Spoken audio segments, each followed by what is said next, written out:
Your songs have helped me with my depression.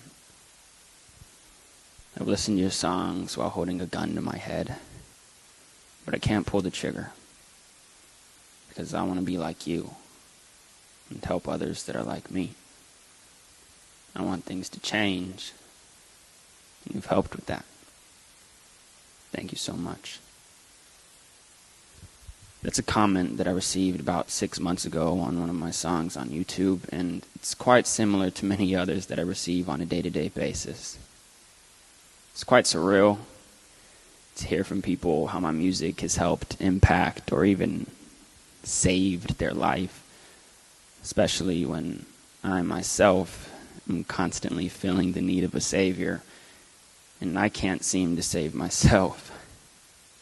You see, that song that person commented on was not an encouraging, everything's going to be okay type of song. In fact, it was quite the opposite. I wrote the song about exactly how I was feeling in that moment. And what I was feeling was brokenness. One line even states, "Sometimes when I'm alone at home, I put my face into my pillow and I scream until I can't no more, and at the end, I still feel low." Which is exactly what had happened about 10 minutes prior to me writing that line. I was alone at home in my bed, screaming my lungs out into my pillow because I just felt so hurt. I felt like something needed to be released out of me.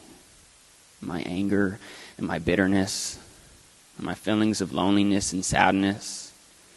And my way of doing that was going to be through me screaming into a pillow. Which, if you didn't get from the line, didn't work.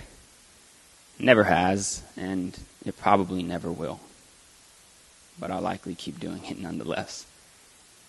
What has worked, though, is doing exactly what I had done with that song. Writing exactly what I was feeling. Because you see, by 6th grade, I was already in and out of the emergency room, just down the street actually, due to my constant panic attacks. I've been stressed and overwhelmed for as long as I can remember, by an array of different things, and I never felt comfortable directly going to somebody face to face and telling them, "This is how I feel.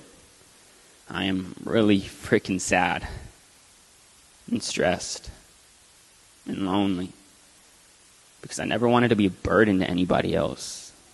I never wanted to feel like my problems were someone else's, and so I internalized my feelings within and released them through a pen.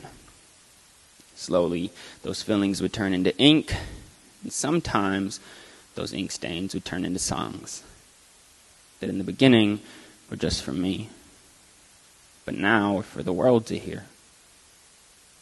I released a little over 40 videos of me singing and rapping original songs onto YouTube, most of which are filmed on an iPhone in the backseat of my dad's car. And the videos have been viewed a little more than 40 million times. It's wild. It didn't make sense to me for a while. And even though now it's starting to make a little more sense, it's still surreal. I think what's been able to touch so many people, though, is just the authenticity of the songs and the videos themselves. Because like I said, the songs I make are primarily for myself. Of course, now I know whatever I release, a fair amount of people are going to see. But I still follow the same formula that I did when I was just a 6th grader struggling with anxiety. My goal is to be myself. Write for myself and tell my truth. Because people long to be in touch with honesty, especially now in a day and age where the accessibility to pretend to be somebody you're not is right at your fingertips. We live in a culture where young people have been taught that their problems don't matter and aren't worth sharing, and we also live in a culture that's addicted to sharing the highlight reel of our own lives. These epidemics in and of themselves are bound to create some issues, but when combined are bound to make it difficult for anybody to feel comfortable being open about their struggles. Thus, despite the world being more populated than it's ever been before as well, it's also become easier to fall into a pit of loneliness than it's ever been before. Because even if everyone in the world was going through the same thing, we all would feel like we were the only person going through that if nobody were to open up about it. But it doesn't have to be that way, and I don't foresee it being that way in the near future.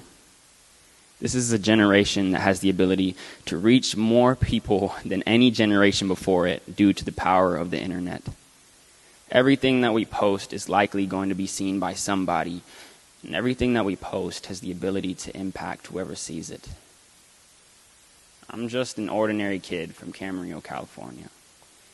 But the power of the internet, combined with the power of authenticity, has created a scenario where someone like me could reach and impact millions of people from the backseat of my dad's Honda Accord.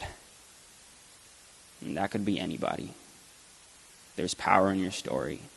No matter how interesting or uninteresting you think it is, we all are unique, which makes our stories important. But more importantly, we all are connected, which makes our stories necessary. You never know who's paying attention to yours, and you never know exactly what someone else is going through.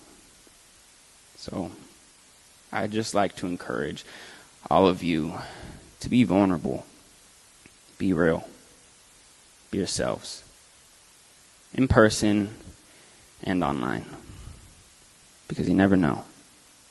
You might just save a life along the way.